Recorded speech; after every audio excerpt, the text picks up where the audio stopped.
Principal of Whittingham Law Firm in New York City, Kaylin Whittingham, joins us to discuss how she has secured her own firm and the strides she's made as a former president of the Association of Black Women Attorneys in New York. She's a big thing, folks. She's Jamaican and she's with me this morning. Good morning. Welcome to Smile. How are you? Good morning, Neville. I am well. How are you doing? I can't complain at all. Give thanks. Great to have you with us this morning. All right, bring me up to date.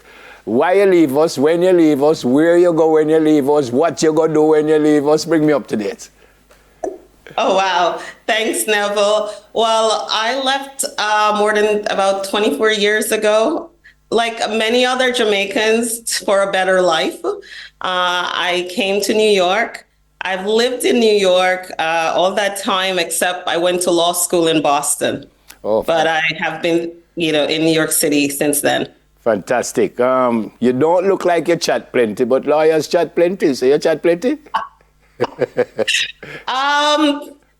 Depending in the courtroom when necessary. I like to listen. I think that's the best strategy. I ask the questions, I listen more, and I speak when necessary. And so it's most profound. Oh, brilliant. Why? What was the fascination with law in the first place? What led you to that? I actually, since Jamaica, I always wanted to become an attorney. I never thought I would have been able to realize that dream. At one point, I said I couldn't afford it. And at one point, I said, well, maybe you don't have to be an attorney. You could marry one. But very soon thereafter, I said, no, I can't accomplish the things that I want to do. I can't affect change in the way I want to do it if I am not the person actually with the license doing it, serving others, advocating for others. And so, after a couple of years of being here, working, like many other Jamaicans, that 3 jobs and doing other things, I decided to quit my job in New York City and I went to law school in Boston. Fantastic. Former president, I said, of the Association of Black Women Attorneys in New York. That's a huge deal. Congrats on that one. Well, that's a huge deal. Well, thank you. Thank you. A huge blessing that I was given that opportunity, something I really, really valued. And I was thankful for to be able to serve the women in this community. The law profession is the least diverse profession in the US. And I had that opportunity to serve these ladies and the law and just being able to really advocate and serve and lead an organization that I'm really committed to and passionate about. Fantastic. Whittingham Law, how nervous were you when you decided that, I'm going to jump out on a limb here and start my own thing? How nervous was that? Absolutely nerve-wracking, but I am perhaps such a big risk taker that, I believe in creating our own destiny. We have endless opportunities, those that we create for ourselves. And after working for several years, learning a lot, getting great opportunities, I worked in the government, my last role before I started my own practice was as an ethics prosecutor here in Manhattan. But this will be my 10th year, actually. In 2014, I decided to branch out on my own. It's been a rewarding journey, but lots of challenges. But with all challenges, adversities, there are opportunities, right? The obstacle is the way. So that's what I lead by. That's what I live by. And so although it was nerve-wracking, I took the chance and I'm not regretted it so far. Oh. And again, this is my 10th year, so I'm thankful. Oh, great. What kind of law do you do and who do you serve? You mentioned service. Is it Americans, Jamaicans, a mixture of everyone close to you? Who do you serve? Well, when I say service, I mean it in a broader sense, but specifically in my practice, I focus on legal ethics and professional responsibility. So most of my clients are other lawyers and judges.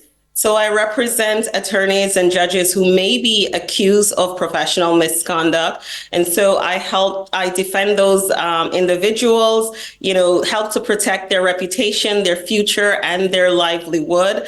I also serve as an expert witness at times when things are called into question and there may be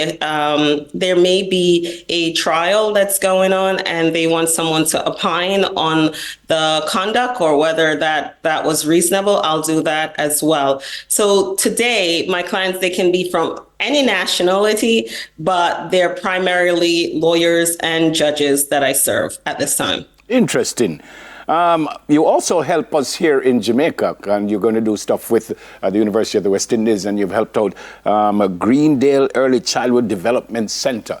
So what are you doing for our young people here in Jamaica?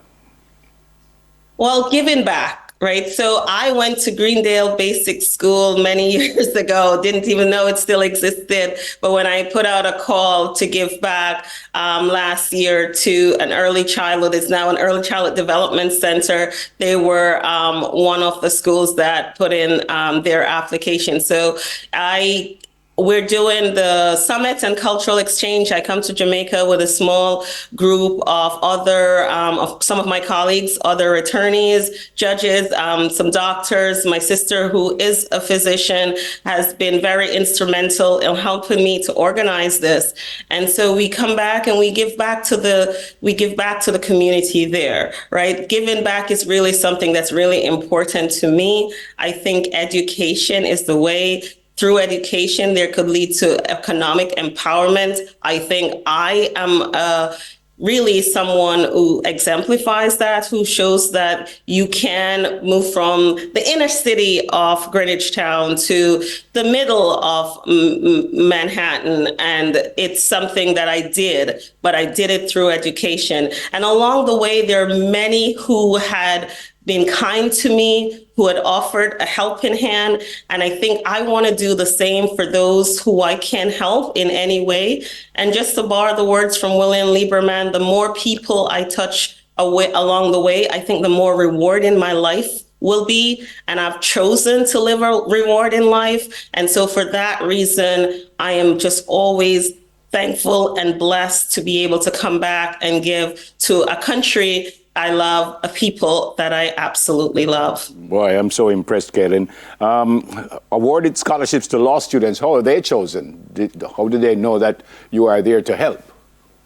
So we put out we send out for applications and they apply. Really, I am looking for those who are in need and who have a burning desire to succeed, who have also been involved in giving back to their community and to serving. And as you asked just before when I said service, it's serving, those who are my individual clients, but serving my community as well. And I think, thinking about Jamaica and my early days, I went to Alpha Academy. And if I learned nothing else, responsibility, leadership, being responsible and serving others, right? The soup kitchens that we went to, the ministries that we did, I think that really impacted my life. And that's something I've continued throughout my life. And service has just been a thread. So I'm looking for those who have a need. I'm looking for those who give back. And I'm looking for those who have a burning desire to succeed, to create their own destiny, to know that wherever they're coming from, that doesn't define them,